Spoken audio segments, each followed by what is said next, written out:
ओम शांति।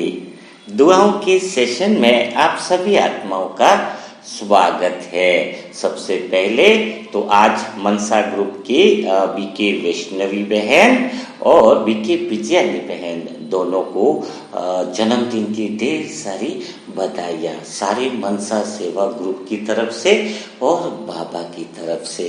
तो आज हम फिर सेशन की शुरुआत करने वाले हैं कि आत्मिक स्थिति तो समझने वाले आप सभी अर्जुन हो, लेकिन कहते भी हो कि पांडव सेना हो, लेकिन वास्तव में तुम पांडव सेना कहाँ तक बने हो? अगर पांडव सेना वास्तविक अर्थों में तुम बन गए हो तो फिर तुम्हारी विजय निश्चित है। तो बाबा क्या कहता है, पांडव सेना में भी तुम सबसे पहले भीम हो क्यों नहीं बोलता है? आपको युधिष्ठिर हो वगैरह भी क्यों नहीं बोलता है? भगवान तुम्हें ज्यादातर सबसे पहले क्या बोलता है कि तुम अर्जुन हो। तो अर्जुन ही हो ऐसा क्यों बोलता है? इस बात को थोड़ा हमें आज समझना होगा। अर्जुन एक ऐसी आत्मा जिसको कृष्ण ने ज्ञान तो सुनाया, लेकिन अर्जुन ने एक भी कौरव को नहीं मारा। कितनी गजब की बात है, सारा ज्ञान तो अर्जुन को सुनाया और अर्जुन निकला ऐसा कि उसने एक भी कौरव को नहीं मारा। तो इसका अर्थ क्या है, इसको थोड़ा गहराई से समझते हैं आज। अर्जुन यानी ज्ञान का प्रतीक है। तो भगवान ने हमें 4 सब्जेक्ट दिए हैं, एक तो ज्ञान, एक योग दिया है और एक धारणा दी है और एक सेवा दी है। तो अर्जुन जो है वो ज्ञान का प्रतीक है। तो वो अर्जुन ज्ञान की सहायता से ही, यानी कौरव को एक भी नहीं मारा। मारने वाला कौन था? कौरवों को 100 कौरवों को मारने वाला भीम था। तो भीम किसका प्रतीक है? भीम प्रतीक है योग बल का। भीम का गदा दिखाते हैं ना, आपने 7 दिन का कोर्स भी किया होगा, सब भी किया। तो भीम जो है सबसे ज्यादा जो पावरफुल है, सबसे ज्यादा जो ताकतवर है, वह कौन है? भीम को दिखाते हैं। यानी भीम हो गया हमारा योग, है ना। तो पहले ज्ञान और योग को हम लेते हैं। तो ज्ञान यानी अर्जुन, अर्जुन यानी ज्ञान से हम किसको मारते हैं? दूसरों को नहीं मारते हैं। कितनी गहरी बात है ना। ज्ञान से हम दूसरों किसी को नहीं मारते हैं। योग से देखो किसने किसको मारा? भीम ने दुर्योधन को मारा, दुर्योधन की जांग तोड़ दी। दुर्योधन ने दुशासन की छाती को चीर दिया। यानी भीम ने दुर्योधन को मारना यानी जांग को मारना, यानी काम वासना को योग बल से ही मारा जा सकता है। क्रोध को तो छाती चीर देना यानी ताकत से, योग बल से मारा जा सकता है, लेकिन काम वासना को थोड़ा छल से, छल माने युक्ति से। योग यानी ताकत भी चाहिए तो युक्ति भी चाहिए। तो जो कोई भी ब्राह्मण आत्माएं हैं खाली ज्ञान ज्ञान ज्ञान ही ग्रहण करती है, वह कभी काम वासना को खत्म नहीं कर सकती, वह कभी भी क्रोध को खत्म नहीं कर सकती है। कितनी गहरी बात है ना। अगर तुम्हें काम विकार पर जीत प्राप्त करनी है, तुम्हें संपूर्ण पवित्र बनना है, तुम्हें पवित्रता की धारणाएं करनी है, तो चाहे तुम कितना भी अर्जुन की तरह ज्ञान ले लो, है ना, कितना भी मुरली मंथन भी सुन लो, ये भी बात बहुत है। इसलिए मैं मुरली मंथन में योग करवाना चालू किया है, क्योंकि योग से तुम्हारे अंदर पावर आ गई। तो अपने मुरली सुनना और मुरली मंथन में ज्ञान प्लस योग और सेवा भी चालू कर दिए। तो ऐसा मुरली मंथन बाबा ने करवा रहा है जिसमें ज्ञान, योग, दान और सेवा चारों सब्जेक्ट को मैंने कवर किया है। कारण एक ही था, क्योंकि इससे तुम्हारा विकर्म पाप भी विनाश हो जाए, प्रैक्टिकल धारणा भी हो जाए और ज्ञान। नहीं तो खाली मुरली सुनते थे इतने समय तक तो खाली ज्ञान होगा और योग नहीं कर रहे हो, भीम की तरह योग नहीं है आपके पास, तो तुम किसी दुश्मन पे जीत तो प्राप्त नहीं कर सकते, विकारों पर तुम जीत नहीं प्राप्त कर सकते। तो कितनी गहरी बात है, समझ में आ गया। लेकिन एक बात और गहरी हमें यहाँ पर समझनी होगी। कौन सी समझनी होगी? योग बल से काम और क्रोध पे तो जीत प्राप्त कर लेंगे हम, है ना। भीम ने 100 कौरवों पर जीत प्राप्त करी, 100 कौरवों को हराया, मारा उसने। लेकिन अर्जुन ने भी ज्ञान से 6 लोगों को मारा है। आपको पता है वो 6 लोग कौन है? ज्ञान से भी, ज्ञान बहुत ज्यादा जरूरी है, लेकिन ज्ञान जितना जरूरी है उतना योग भी जरूरी है। धारणा और सेवा की बात तो हम बाद में करेंगे। सेवा यानी नकुल और सहदेव का प्रतीक जो है, जो सेवा करने वाले वो नकुल और सहदेव, और जो हर परिस्थिति में स्थिर रहेंगे वह धारणा कर सकते हैं, जो परिस्थिति में हिले नहीं वह होंगे युधिष्ठिर। तो युधिष्ठिर की बात भी हम बाद में लेते हैं, पहले अर्जुन की बात को और गहराई से समझ लेते हैं। तो अर्जुन ने किन छुए को मारा पता है आपको? अर्जुन ने सबसे पहले तो जिसको भी छे को मारा उसने अपने ही कुल के लोगों को मारा है ना। तो सबसे पहले उसने किसको मारा? एक तो भीष्म पितामह को मारा, जिसकी गोदी में खेला पड़ा उसको ही मार दिया है। समझ में आया? तो क्यों भीष्म को मारा? क्योंकि भीष्म को मारने का अर्थ कौन सा है? अपनी परंपराओं को मारना। भीष्म परंपराओं का प्रतीक था। तो जैसे ही भगवान का ज्ञान मिला ना, वो जो झूठी परंपराएं थी, भीष्म को अमरत्व का वरदान प्राप्त था, यानी कितने भी छाती में तीर लगे वो मरेता नहीं है। यानी कई सारी ब्राह्मण आत्माएं जिन्होंने पुरानी परंपराओं को अभी भी पकड़ रखा है, मान्यताओं को पकड़ रखा है। कई बाबा के बच्चे अभी भी हैं कि मंगलवार शनिवार को दाढ़ी नहीं करानी है, अगर बिल्ली निकल गई तो 3 बार बिल्ली निकल गई तो आगे बिल्ली निकल गई तो दिन खराब होने वाला है, नींबू मिर्ची लगानी है, लाइट आ गई तो हो बहुत बढ़िया हो गया, कुछ सत्य वचन है। ऐसी जो अंधविश्वास वाली पुरानी जो मान्यता है, जो टूटने को ही तैयार नहीं है, जिसको तुमने बचपन से सीख रखा है, वो मान्यता है ही तुम्हें कभी आगे नहीं बढ़ने देगी। और जो मान्यताओं के साथ खड़ा है उसका मरना तय है, क्योंकि परमात्मा ने पहले ही बताया, भीष्म जो परंपराओं के प्रतीक थे, जिन्होंने अपनी परंपराओं के लिए जान तक कर दी। वो परंपरा कितनी, कई परंपराएं अच्छी भी हो सकती है, गंगा पुत्र भीष्म कहते हैं तो वो अच्छी होगी, लेकिन जो भगवान के यज्ञ के खिलाफ खड़ी है, जो भगवान के सामने खड़ी है, वो चाहे कितनी परंपरा अच्छी अपनी भाषा में बोल दे, उस आत्मा की मृत्यु तय है।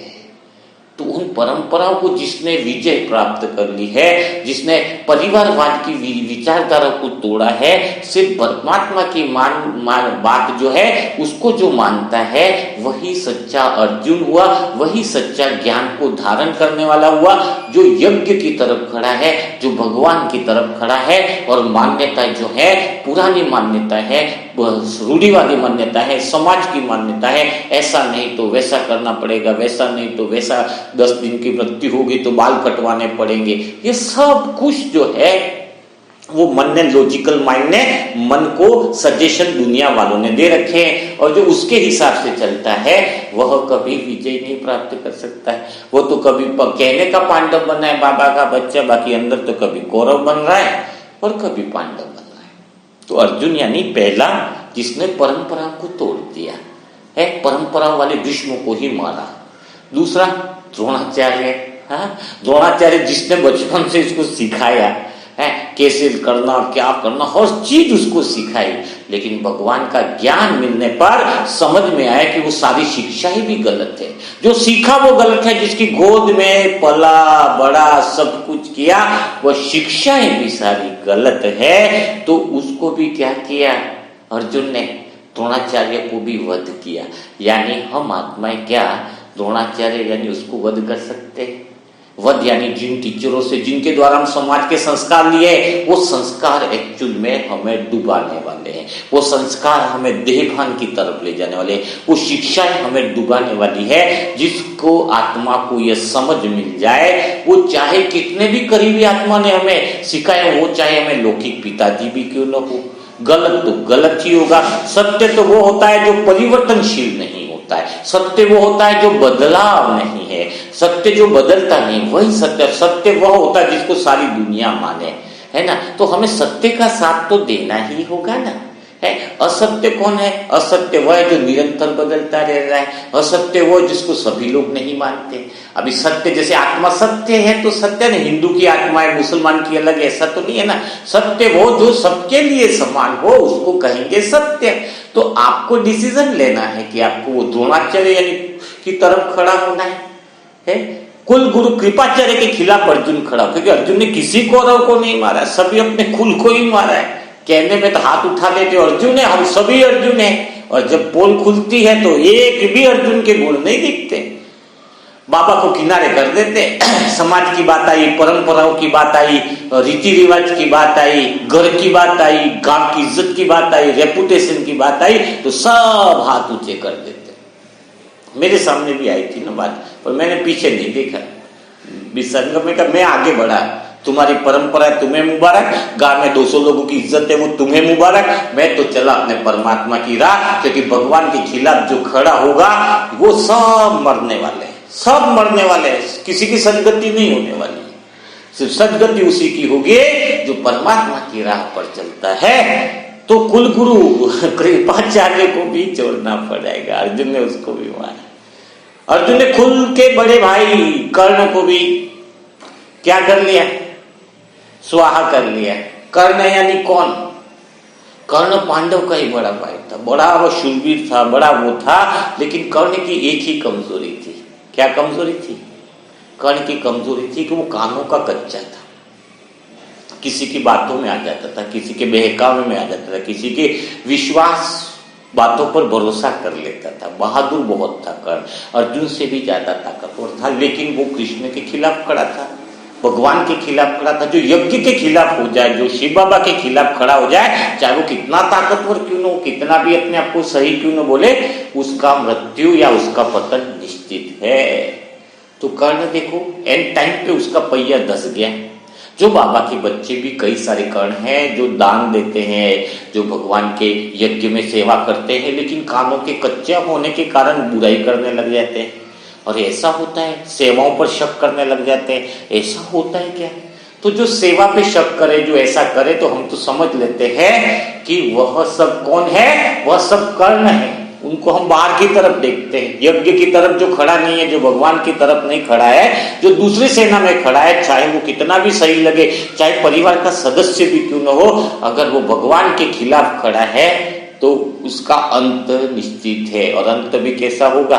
चाहे कितनी भी भगवान की सेवाएं कर ली, लेकिन कोई छोटी सी बात में शंका के कारण आश्रम के खिलाफ हो जाता है, दीदियों के खिलाफ हो जाता है, यज्ञ के खिलाफ हो जाता है। अरे हजार बातें हो, तुम भगवान के खिलाफ जा कैसे जा सकते? हाँ, तुम्हें खड़ा तो भगवान की तरफ ही रहना है। तुम सेंटर के बाबा के संगठन के खिलाफ कैसे जा सकते हो? है, संगठन के खिलाफ जाने का मतलब है कि तुम्हारा अंत निश्चित है। यानी कर्ण का पहिया ऐसी जगह पे फंसा जहां निकलना मुश्किल हुआ और तब उसका पतन हो गया। तो जो अहंकारी व्यक्ति है, जो भगवान की बातों के खिलाफ हो जाता है, जो मनसा सेवा ग्रुप के भी जो खिलाफ हो जाता है, खिलाफी है ना, जो दुआओं का इतना अच्छा काम कर रहे हैं, खाली 2 रोटी सब्जी चाहिए और 1-2 जोड़ी कपड़ा चाहिए। हाँ, क्या चाहिए हमें? एक बात ईमानदारी से अगर मैं आज आपको बताऊं, ईमानदारी से परमात्मा इस समय साक्षी होकर के गवाह, हमें क्या चाहिए एक बात बताओ? कुछ भी नहीं चाहिए, बस सब लोग खुश हो जाए, सब लोग आनंद में रह जाए, सब लोगों का दुख दर्द मिटे जाए। इसके अलावा क्या चाहिए हमें? सूक्ष्म से सूक्ष्म, छोटी से छोटी आवश्यकताएं भी नहीं है। इसी से आप अंदाजा लगा सकते हो। आज मैं बैठा हूं, भगवान को साक्षी रख के आपको एक बात बता रहा हूं, इतना बढ़िया चैनल चल रहा है, इतनी बढ़िया बातें चल रही है। क्या आपको पता है मैं ये चैनल चलाने के लिए जिस मोबाइल में रिकॉर्डिंग कर रहा हूं, अभी ही रिकॉर्डिंग कर रहा हूं, भगवान साक्षी है, सिर्फ मेरे पास मोबाइल है वो 1200 रुपए का मोबाइल है।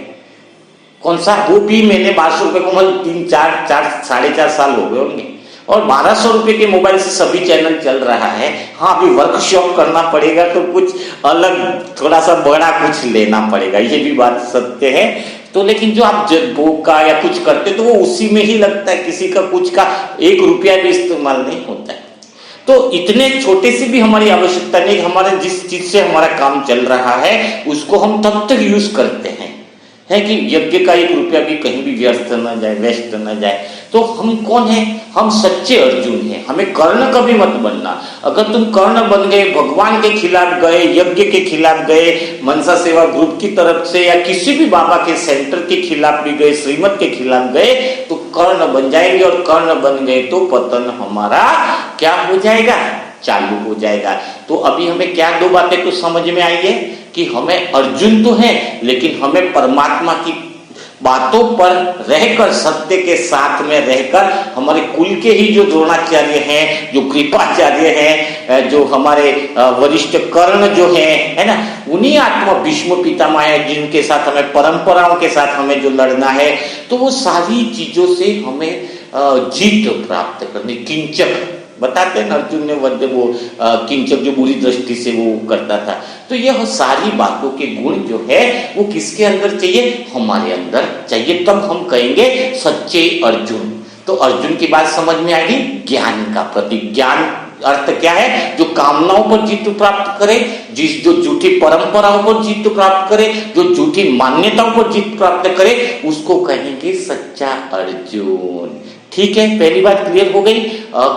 भीम की बात का क्लियर हो गई कि आपको योग की बहुत ज्यादा जरूरत है, बिना योग के आप सफल नहीं होंगे। तीसरी है धारणा।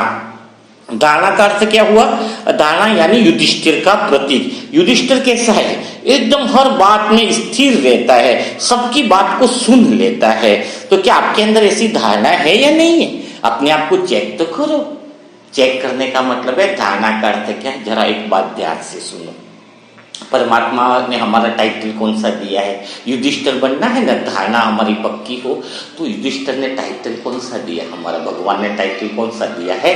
हम देव तुल्य आत्माएं, पूर्वज आत्माएं, हमारी मूर्तियां सारे संसार में बनी हुई है। तो बताओ, मूर्ति के सामने कोई आत्मा आज बोल के जाती है कि भाई मेरी ये समस्या है, दूसरे दिन भी वही समस्या बोल की जाती है, तीसरे दिन भी वही आधे घंटे तक मूर्ति के सामने बोल की जाती है। क्या मूर्ति कहती है कि अरे मैं बोर हो गया, अभी जान तू मत आ मेरे पास, वही बात रिपीट मत कर। सीढ़ी पे चढ़ेगा तो क्या मूर्ति के अंदर एक ख्याल थोड़ी आता है कि ये वही बात बोलेगा, भाग जाऊं यहाँ से? अरे एक जन तो हनुमान चालीसा पढ़ेगा तो पूरी 1-2 घंटे तक पढ़ता रहेगा उस मूर्ति के सामने। क्या मूर्ति को ख्याल आता है? क्या ये ख्याल आता है कि हनुमान चालीसा क्यों पढ़े? बताओ। सुनता है ना वो मूर्ति। लेकिन आपके पास दुनिया में सबसे बड़ी, आपके पास कोई सुनाने आता है, आपको कोई सुनाता था, कितना परेशान हो जाते हो। 1-2 बार अगर सेम बातें बोले तो तीसरे दिन आप किनारा करने लग जाते हो उससे। अरे यार ये आगे अभी वही बातें बोलेगा, हेडअप हो जाती है आपको।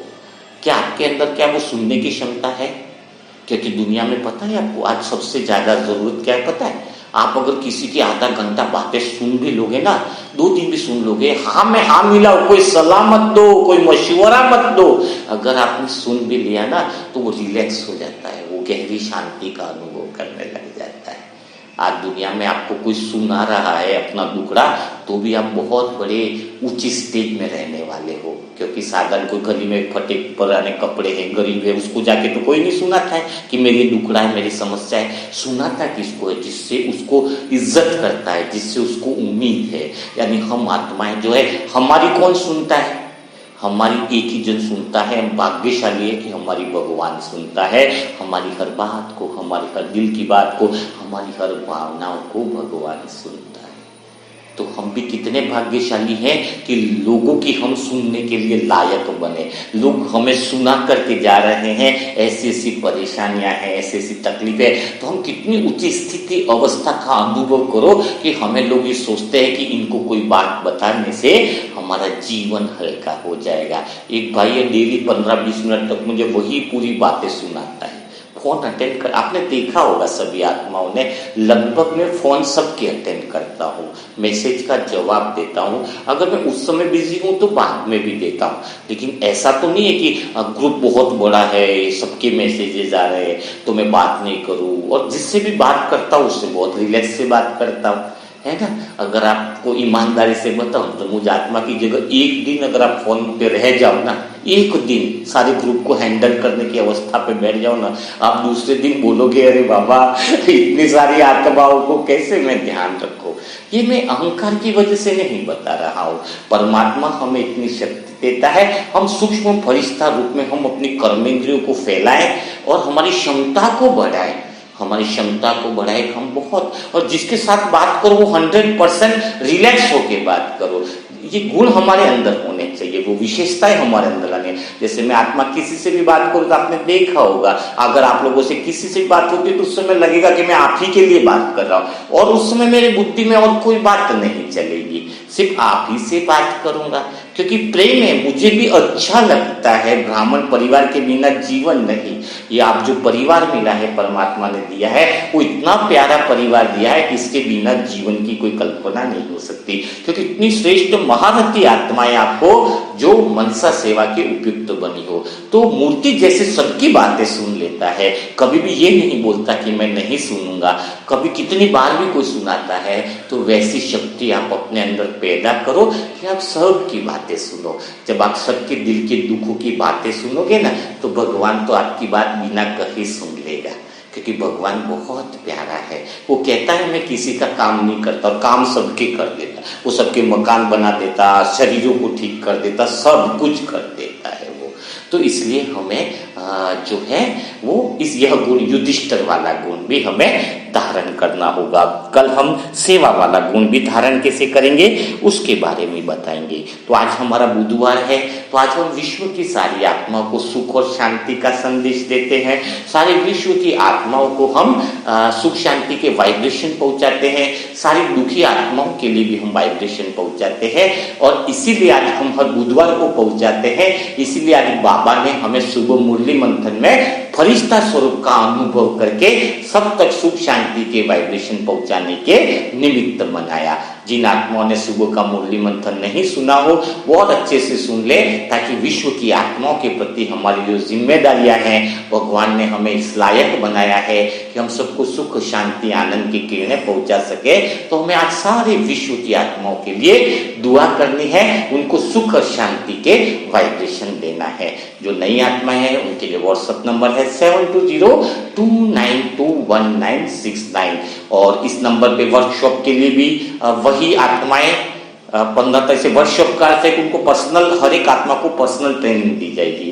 तो इसलिए ट्रेनिंग देने का उद्देश्य है कि आप सभी आत्माओं के दुखों को क्या कर सको, दूर कर सको। लेकिन उस वर्कशॉप के लिए 4 चीजें बहुत ज्यादा जरूरी है। जो आत्माएं, 4 कंडीशन है। जो आत्माएं मुरली मंथन का टास्क करती है, ओके होना चाहिए। जो आत्माएं दिन का एफर्मेशन देते हैं, वो टास्क ओके होना चाहिए। जो गुरुवार के भोग में भी शामिल हो, क्योंकि बाबा से प्यार होना चाहिए, उसमें भी ओके होना चाहिए। और लास्ट जो है वो दुआओं का टास्क, यानी जो आत्माएं चारों तरह के जो टास्क करती है, वह जो चारों टास्क में ओके है, वही आत्माएं सिर्फ व्हाट्सएप पे मैसेज करें वर्कशॉप के लिए। ठीक है ना। तो कल फिर हम मुलाकात करेंगे ऐसे ही मुरली मंथन के साथ। तब तक के लिए सभी भाई बहनों को ओम शांति, ओम शांति।